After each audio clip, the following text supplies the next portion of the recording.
Hello everyone, welcome back to YouTube channel pre English classes. Guys, आज के इस video में आपको बिल्कुल ज़ीरो लेवल से पढ़ाने वाली हूँ।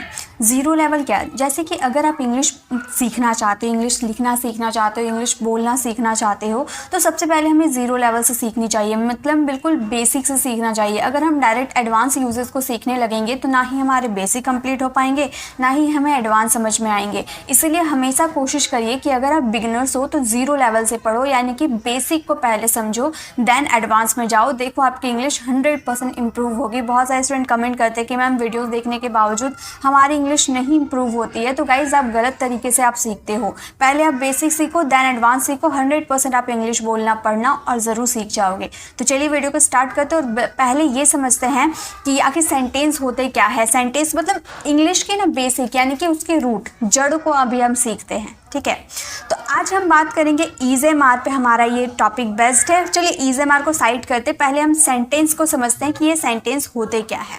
तो सेंटेंस, जब हम सेंटेंस यानी कि वाक्य, जब हम एक वाक्य बनाते हैं तो उनमें हमें 4 चीज़ों का ज्ञान होना बहुत ही ज़्यादा ज़रूरी है। फर्स्ट, हमें सब्जेक्ट के बारे में पता होना चाहिए। सेकेंड, हमें ऑब्जेक्ट के बारे में पता होना चाहिए। थर्ड, हमें टाइम ऑफ वर्ड्स के बारे में पता होना चाहिए। एंड फोर्थ, फुल स्टॉप आपको लगानी पड़ेगी अगर एंड ऑफ द सेंटेंस है तो। ओके, अब देखिए, अब बात कर लेते हैं subject, object, time of words, ये सब होते क्या है। अक्सर स्टूडेंट इसी में कंफ्यूज हो जाते हैं क्योंकि वो समझ नहीं पाते हैं कौन सा सब्जेक्ट है, कौन सा ऑब्जेक्ट है, कौन सा टाइम ऑफ वर्ड्स है। ये समझ नहीं पाते, जिनकी वजह से उनकी सेंटेंसेस रॉन्ग हो जाती है। तो सब्जेक्ट यानी कि किसी का नाम या जिसके बारे में बात हो रही हो। अभी नहीं समझ में आया ना, डोंट वरी, एग्जाम्पल के थ्रू मैं बताऊंगी। किसी का नाम या जिसके बारे में बात हो वो सब्जेक्ट कहलाती है। जैसे कि यहाँ पर एक एग्जाम्पल दिया हुआ है, राम मेरा दोस्त है। अब एकदम सिंपल, एकदम शॉर्ट ट्रिक है। जब आपका जो क्वेश्चन रहेगा कौन से स्टार्ट, मतलब कौन करके जो जवाब आएगा आपका, वो आपका सब्जेक्ट होगा। जैसे राम मेरा दोस्त है, मैं पूछूंगी मेरा दोस्त कौन है, मेरा दोस्त कौन है, तो क्या जवाब आया? राम। तो राम हमारा सब्जेक्ट हो गया। यानी कि कौन करके जो हमारे जवाब आते हैं वो हमारे सब्जेक्ट कहलाते हैं। तो मेरा दोस्त कौन है? राम। तो राम हमारा सब्जेक्ट हो गया। समझ में आया? एंड ऑब्जेक्ट की बात करते हैं, सब्जेक्ट। और चलिए ऑब्जेक्ट को पहले बात देते हैं। पहले हम टाइम ऑफ वर्ड्स के बारे में देखते हैं। टाइम ऑफ वर्ड्स यानी कि समय की सूचना देने वाले, जो समय की सूचना देते हैं। अब यहाँ पर समय की सूचना देना मतलब जैसे कि आपके हैं, आप सेंटेंस के एंड में आप देख रहे होंगे, जैसे यहाँ पर है लिखा हुआ है, हो, हूँ, ऐसे वर्ड्स लिखे होते हैं। या फिर कभी कभी आपको देखने को मिलते हैं था, थे, थी, ऐसे भी वर्ड्स आपको देखने को मिलते हैं। या फिर होगा, होगी। यही 3 तरह के सेंटेंसेस, होगा, होगी, होंगे, ऐसे ही 3 तरह के ही सेंटेंस। एक है, हो, हूँ, था, थे, थी, होगा, होगी, होंगे, ऐसे ही 3 तरह के सेंटेंसेस आपको कोई सा भी सेंटेंस में देखने को मिलेगा। ठीक है, इससे पता चलेगा कि ये प्रेजेंट है, पास्ट है, ना फ्यूचर है। तो अगर है, हो, हूँ अगर आपको देखने को मिलता है तो आप आँख बंद करके समझ जाना कि ये प्रेजेंट है, यानी कि जो अभी चल रहा है। जैसे मैं अभी आपको पढ़ा रही हूँ तो ये प्रेजेंट है, हमारा प्रेजेंट चल रहा है। ठीक है, तो है, हूँ, ये देखकर आपको ये पता चल जाएगा कि ये प्रेजेंट है। था, थे, थी, अगर आप सेंटेंस के एंड में यानी कि यहाँ पर अगर आप था, थे, थी देख लोगे तो आप समझ जाना वो पास्ट है, यानी कि बीता हुआ कल है। कल मैंने आपको दूसरे टॉपिक्स पढ़ाए थे, तो कल पढ़ाए थे ना, यानी कि वो पास्ट था। मैंने कल आपको पढ़ाए थे बोल रही हूँ, यानी कि था, थे, थी आपके पास्ट में लगते हैं। होगा, होगी, होंगे ये आपके फ्यूचर में लगते हैं। ठीक है, कल मैं आपको और नए टॉपिक्स पढ़ाऊंगी। गागेगी आ रहे ना, यानी कि होगा, होगी, होंगे, ऐसे सेंटेंसेस आपके फ्यूचर में आते हैं। यानी कि अगर आप ये देख लेते हो तो आप समझ जाओगे ये प्रेजेंट है। था, थे, थी देख लोगे यानी कि ये पास्ट है। होगा, होगी, होंगे देख लोगे तो यानी कि ये फ्यूचर है। ठीक है, तो ये टाइम ऑफ वर्ड्स आपको पहचानना आना चाहिए। टाइम ऑफ वर्ड्स से ही सारे बनते हैं। ठीक है, ये क्लियर हो गया, टाइम ऑफ वर्ड्स समझ में आ गया। एंड देखिए, अब बात कर लेते हैं ऑब्जेक्ट की। अब यहाँ पर पहले टाइम ऑफ वर्ड्स जो हमने सीखा, एक्चुअल में पहले उसे समझ लेते हैं कि टाइम ऑफ वर्ड्स इस सेंटेंसेस में है क्या। तो ये तो हमें पता चल गया कि ये हमारा क्या है, subject, right. Time of words यानी कि मैंने क्या बोला, ये सारे वर्ड्स हमारे टाइम ऑफ वर्ड्स हैं, यानी कि है इसमें आ रहा है तो ये हमारा टाइम ऑफ वर्ड्स है। टाइम ऑफ वर्ड्स, TOW, ठीक है, टाइम ऑफ वर्ड्स। तो है हमारा टाइम ऑफ वर्ड्स है, यानी कि ये हमें पता चल गया कि ये सेंटेंस हमारा प्रेजेंट का है। अब बात आती है ऑब्जेक्ट की।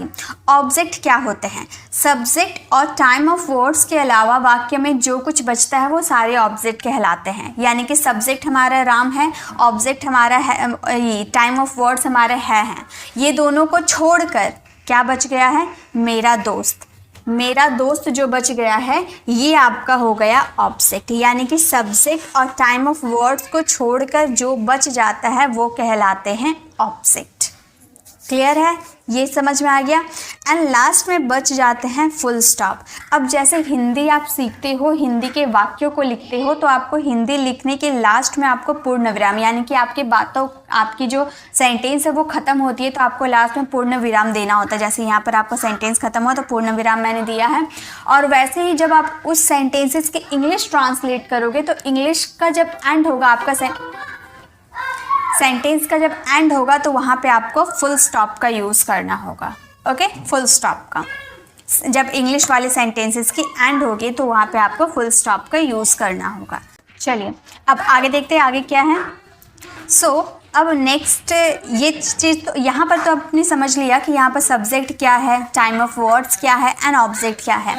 अब एक सेंटेंस, ये तो मैंने आप लोगों को बता दिया, लेकिन एक सेंटेंस आप लोगों को भी पता होना चाहिए कि सब्जेक्ट क्या है, ऑब्जेक्ट क्या है। तो आप मेरे साथ ये वाला समझ के चलिएगा, ठीक है। तो फर्स्ट है रिया बहुत चालाक लड़की है। तो यहाँ पे जो आपका रिया बहुत चालाक लड़की है, अब इसमें से आपको पहचानना है कि सब्जेक्ट क्या है, ऑब्जेक्ट क्या है और टाइम ऑफ वर्ड्स क्या है, ठीक है।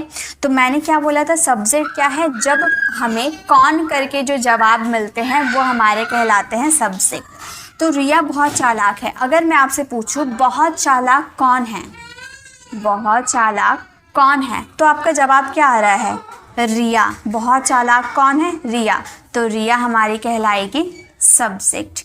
रिया हो जाएगी हमारी सब्जेक्ट। बहुत चालाक कौन है? रिया, यानी कि रिया हमारी सब्जेक्ट हो गई। कौन करके जो जवाब निकलते हैं वो हमारे सब्जेक्ट कहलाते हैं, है ना।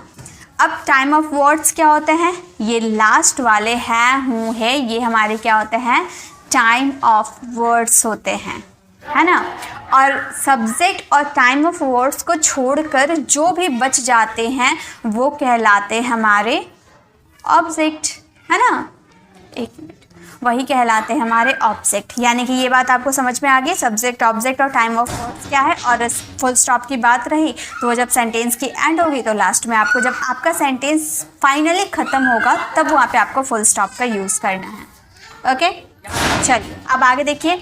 ये चीज़ तो आपको समझ में आ गई, एक इजी वाले सेंटेंस मैंने दिया तो ये आपको समझ में आ गई। लेकिन एक और सेंटेंस है, अब इसमें आपको बताने हैं कि इसमें सब्जेक्ट, ऑब्जेक्ट और टाइम ऑफ वर्ड्स क्या है। जैसे रोहन का भाई शिक्षक है। अगर आप ये सेंटेंस को देखोगे तो आप क्या बोलोगे कि यहाँ पर आपका सब्जेक्ट क्या है। तो मैं आपको 100% या 100 क्या 200% मैं आपको गारंटी दे सकती हूँ कि आप यही बोलोगे कि रोहन हमारा सब्जेक्ट है हमारा टाइम ऑफ वर्ड्स है एंड का भाई शिक्षक हमारा ऑब्जेक्ट हो क्या, यही आप बोलोगे। लेकिन इट्स टोटली रॉन्ग, ये बिल्कुल गलत है। ऐसे आपको नहीं बोलना है। मैंने क्या बोला, कौन करके जो जवाब आएगा वो हमारे सब्जेक्ट हो सकता है। अब सब्जेक्ट छोटा हो सकता है, सब्जेक्ट बड़ा हो सकता है, कैसा भी हो सकता है, लेकिन सब्जेक्ट कौन करके जो जवाब आएंगे वही हमारे सब्जेक्ट कहलाते हैं। तो रोहन का भाई शिक्षक है, तो मैं क्या बोलूँगी, का भाई शिक्षक कौन है, ऐसा नहीं बोलूँगी। मैं बोलूँगी किसका भाई या फिर कौन शिक्षक है, कौन शिक्षक है, मैं ये पूछूंगी ना। कौन करके जवाब आएगा, कौन शिक्षक है, तो आप बोलोगे रोहन का भाई। तो हमारा जवाब क्या आया, कौन करके सवाल के, तो हमारा जवाब आया रोहन का भाई। तो रोहन का भाई हमारा हो गया सब्जेक्ट। यानी कि सब्जेक्ट छोटा भी हो सकता है, सब्जेक्ट बड़ा भी हो सकता है, ठीक है। और लास्ट में है, हूँ, था, थे, थी, होगा, होगी, ये वाले हमारे टाइम ऑफ वर्ड्स कहलाते हैं। और टाइम ऑफ वर्ड्स और सब्जेक्ट को छोड़कर जो बच जाते हैं, यानी कि शिक्षक बच गए, ये हमारे ऑब्जेक्ट कहलाते हैं। यानी कि यहाँ पर आपको क्लियर हो गया, subject, object, time of words clear हो गया। और सेंटेंस की एंड होगी तो वहाँ पर फुल स्टॉप आपको लगाने हैं। ओके, ऑलराइट, क्लियर है। चलिए आगे देखिए। नेक्स्ट अब बात करते हैं, अब हमें ये देख लेते हैं कि किन वर्ड्स का मतलब क्या होता है। जैसे कि आई का यूज़ करेंगे मैं के सेंस में। अगर आपके हिंदी वाले सेंटेंस में मैं आएगा, जैसे मैं एक टीचर हूँ, मैं एक डॉक्टर हूँ, मैं एक शिक्षक हूँ, या फिर मैं एक विद्यार्थी हूँ, तो मैं करके जो भी क्वेश्चन आप करोगे तो मैं के लिए आपको आई का यूज़ करना होगा इंग्लिश में। तुम के लिए आपको यू का यूज़ करना होगा, तुम बोल लो या फिर आप बोलो, तुम लोग बोलो। यानी कि ये जो यू वर्ड होता है ना, ये यू वर्ड होता है ना, ये सिंगुलर भी होते हैं, प्लूरल भी होते हैं। यानी कि आप इसे तुम तो आप के साथ भी यूज़ कर सकते हो, या तुम लोग या आप लोग के लिए भी यूज़ कर सकते हो। यानी कि ये सिंगुलर में भी होते हैं, प्लूरल में भी होते हैं। हम का मतलब होता है वी। वे अगर आपको दिया रहेगा वे या वे लोग, यानी कि आप प्लूरल की बात कर रहे हो, तो आपको यूज़ करने होंगे दे।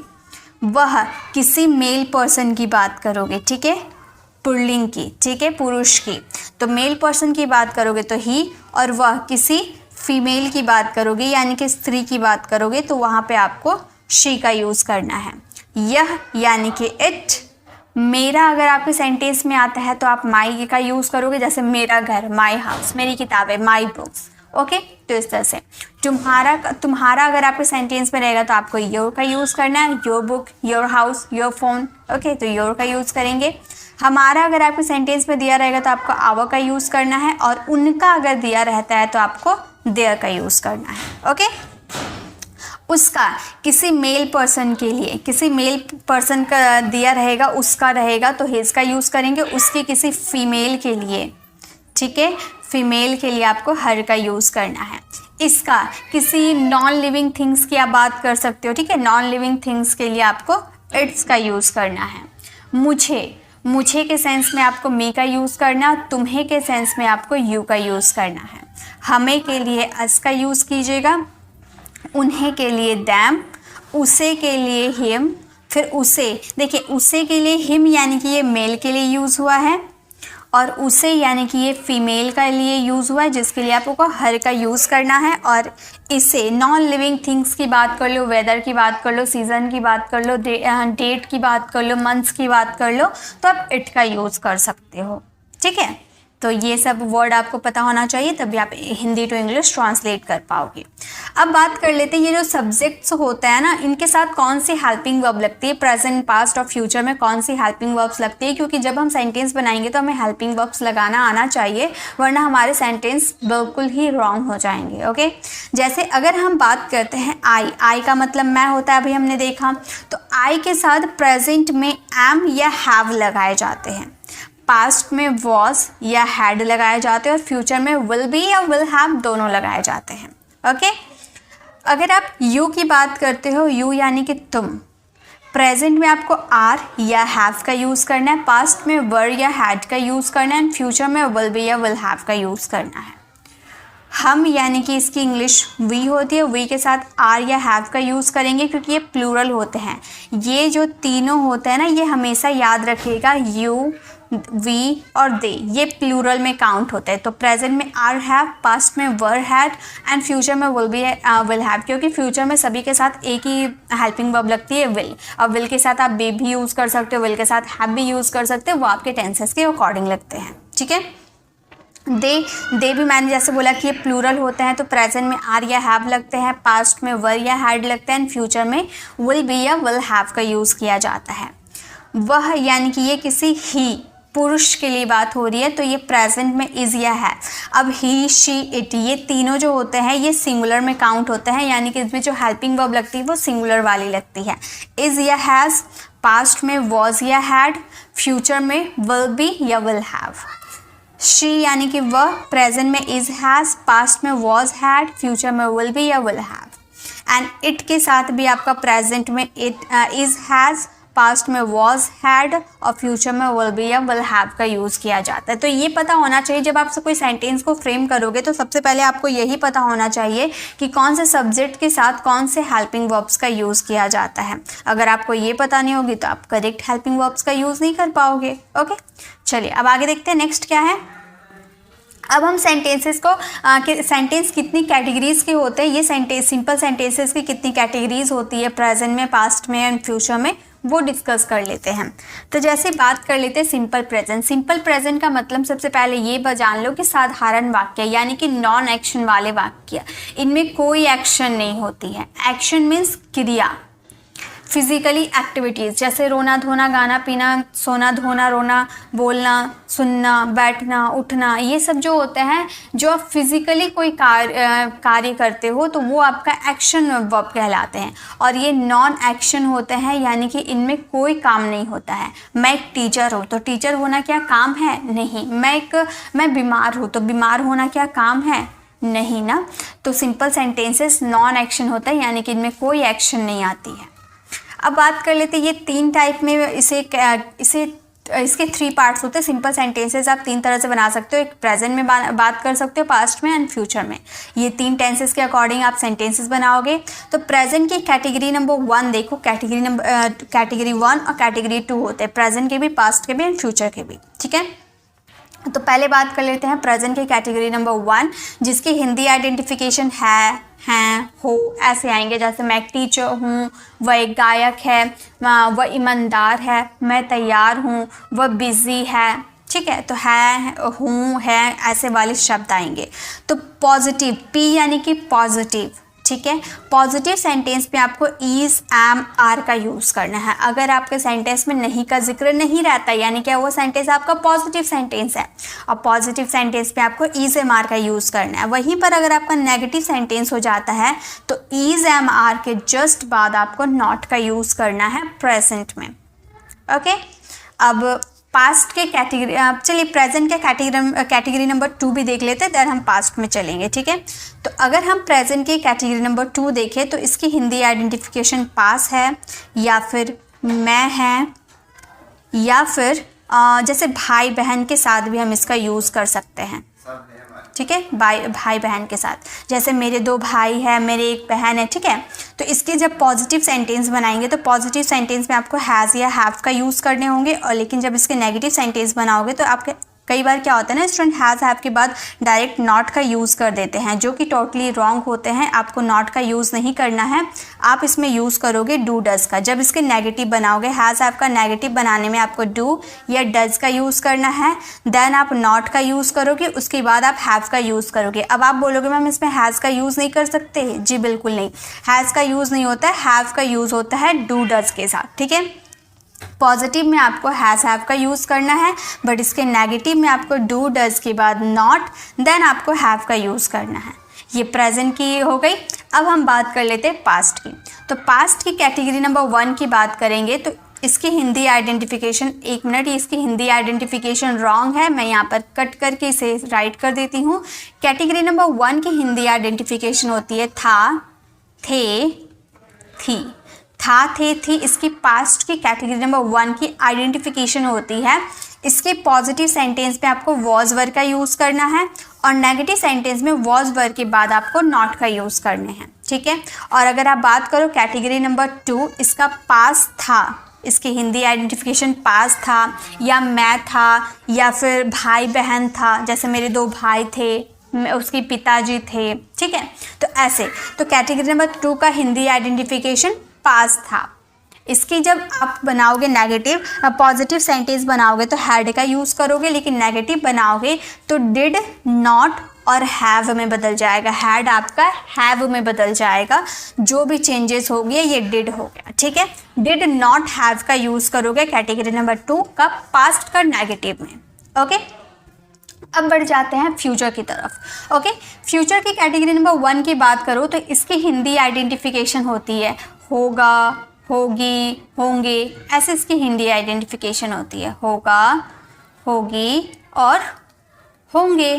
ठीक है, ऐसी आपको हिंदी आइडेंटिफिकेशन देखने को मिलेगा। तो इसके प्रेजेंट जब आप सेंटेंस बनाओगे, जब इसके पॉजिटिव सेंटेंस बनाओगे तो विल बी का यूज़ करना। अब इसके नेगेटिव सेंटेंस बनाने में अक्सर स्टूडेंट गलती कर देते हैं। स्टूडेंट क्या करते हैं, वो कर देते हैं विल बी पहले यूज़ कर देते हैं, देन नॉट का यूज़ करते हैं, जो कि आपका ग्रामेटिकल बिल्कुल इनकरेक्ट सेंटेंसेस बनते हैं। तो आपको विल बी नॉट का यूज़ नहीं करना है, आपको यूज़ करना है विल नॉट बी, यानी कि विल और बी को अलग करके आपको बीच में नॉट का यूज़ करना है, देन विल नॉट बी का यूज़ करना है आपको नेगेटिव, फ्यूचर के नेगेटिव सेंटेंस में। ओके, अब कैटेगरी नंबर 2 की अगर आप बात कर लो तो इसकी हिंदी आइडेंटिफिकेशन होगी पास होगा, पास होगी, पास होंगे, ऐसे वाले सेंटेंसेस। ठीक है, जिसका पॉजिटिव सेंटेंस अगर आप बनाओगे तो विल हैव का यूज़ करोगे, और नेगेटिव सेंटेंस में विल हैव के बीच में नॉट का यूज़ करोगे। जैसे विल बी के बीच में नॉट यूज़ किया आपने, वैसे विल हैव के बीच में आपको नॉट का यूज़ करने हैं। ओके, तो ये रही हमारी सिंपल प्रेजेंट की ये चार्ट, जिनमें हम लोगों ने प्रेजेंट, पास्ट और फ्यूचर के कैटेगरीज देखा, जो 2 कैटेगरीज होते हैं, और दोनों मैंने अच्छे से एक्सप्लेन कर दिया। यहाँ पे कोई सेंटेंसेस नहीं था, मैंने बस बता दिया कि पॉजिटिव कैसे सेंटेंसेस आएंगे और नेगेटिव में कैसे आपको नॉट का यूज़ करना है। आई होप आप लोगों को समझ में आ गया। तो चलिए नेक्स्ट देखते हैं। अब बात कर लेते हैं सिंपल प्रेजेंट का स्ट्रक्चर की बात कर लेते हैं। ओके, देखिए यहाँ पर हम पास्ट नहीं जा रहे, अभी हम सिर्फ प्रेजेंट जा रहे हैं। देखिए इसकी फर्स्ट पार्ट मैंने बना रखी हूँ, तो आप फर्स्ट पार्ट देख सकते हो। ये हमारा सेकंड पार्ट है, जहाँ पे हम सिंपल प्रेजेंट टेंस, उसके बाद पास्ट देन फ्यूचर, ऐसे करके हम लाएंगे। ठीक है, तो सिंपल प्रेजेंट टेंस का अगर पॉजिटिव सेंटेंस आप बनाओगे तो पॉजिटिव सेंटेंस का स्ट्रक्चर होता है subject, then is am are and object. इसका सेंटेंस कैसे होता है मैम? सेंटेंस भी बताइए, तो सेंटेंस भी बताती हूँ। देखिए इसके सेंटेंसेस कुछ इस तरीके से आते हैं, जैसे मैं तैयार हूँ, मैं तैयार हूँ। इसके सेंटेंस ऐसे आते हैं। पहले हम हिंदी वाले सेंटेंस देख लेते हैं, देन हम इंग्लिश वाले सेंटेंस को ट्रांसलेट करेंगे। तो पॉजिटिव सेंटेंस आपको बिल्कुल इस तरह से आएगा, मैं तैयार हूँ।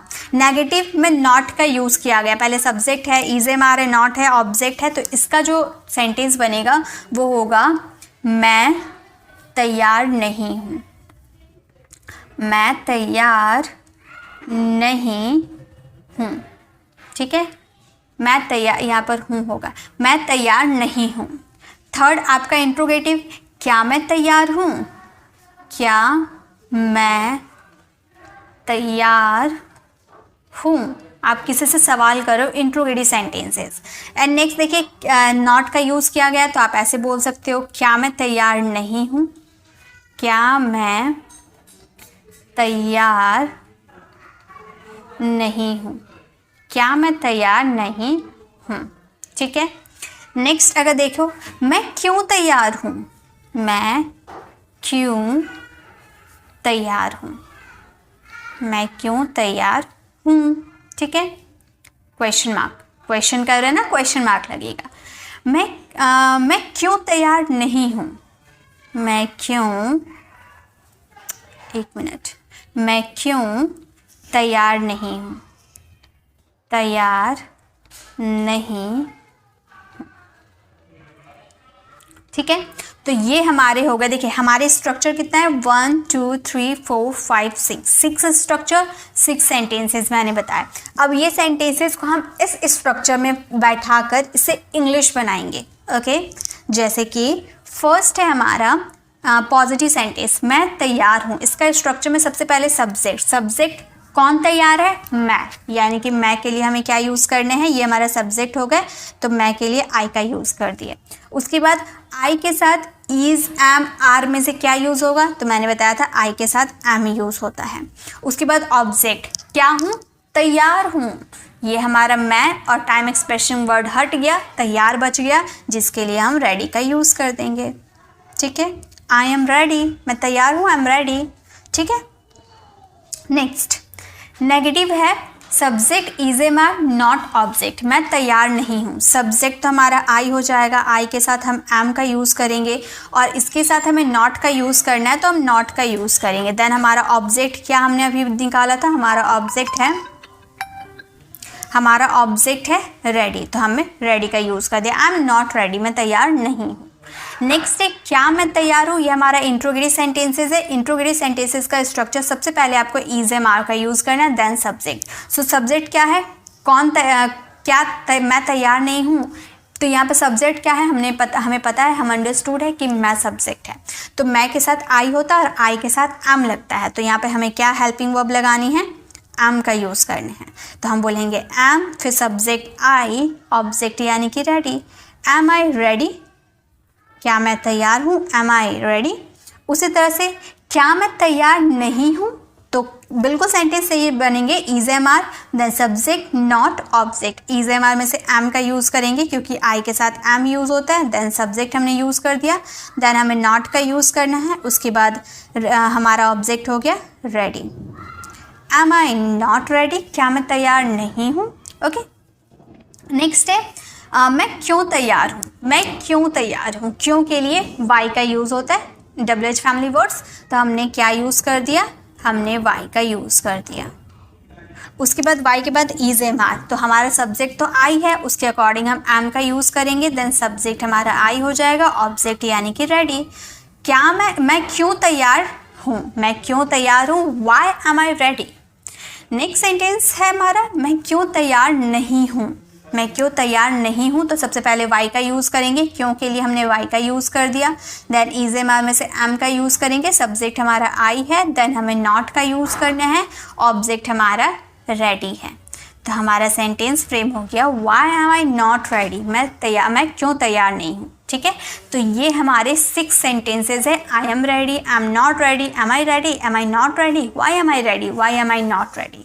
तो इस तरह से आपको सेंटेंसेस बनाने हैं। एक सेंटेंस लीजिए कोई सा भी, मैं गरीब हूँ, वह ईमानदार है, वह चालाक है, ऐसा कोई सा भी एक सेंटेंस ले लीजिए, उसके 6 सेंटेंसेस बनाइए और सभी को स्ट्रक्चर के थ्रू आप पूरी अच्छे से ट्रांसलेट कर लीजिए। देन देखिए 100% आप सीख जाओगे। उसके बाद क्या करना है, सिर्फ लिखने से तो आप सीख नहीं जाओगे, तो लिखने के बाद आपको थोड़ा थोड़ा करके बोलने की भी शुरुआत करनी है। ठीक है, धीरे धीरे आप बोलते रहोगे ना तो आपको आदत हो जाएगी बोलने की, फिर आप आराम से इसे बोल लोगे। तो आज की क्लास बस इतना ही तक रही, जहाँ पे मैंने आपको सिंपल प्रेजेंट बता दिया, क्या उसके कैटेगरीज होते हैं, कौन से सब्जेक्ट का साथ कौन से हेल्पिंग वर्ब्स लगती है, और सबसे ज़रूरी subject object time of words क्या होते हैं, ये मैंने आप लोगों को बता दिया। तो आज की ये क्लास कैसी लगी कमेंट में ज़रूर बताइएगा। बिल्कुल बेसिक क्लास थी जो आप लोगों को जानना बहुत ही ज़रूरी है। तो अगर आपको ये क्लास ज़रा सा भी पसंद आए तो लाइक कीजिएगा, अपने फ्रेंड फैमिली को ज़रूर शेयर कीजिएगा। और अगर आप मेरे चैनल पर नए हैं और मेरे पढ़ाने का तरीका आपको पसंद आए तो सब्सक्राइब कर आने वाले बेल आइकन को ज़रूर प्रेस कीजिएगा, ताकि रोज़ आने वाली वीडियोज़ की नोटिफिकेशन आपको समय पर मिल जाएगी। I will see you in the next video, till then bye bye, take care.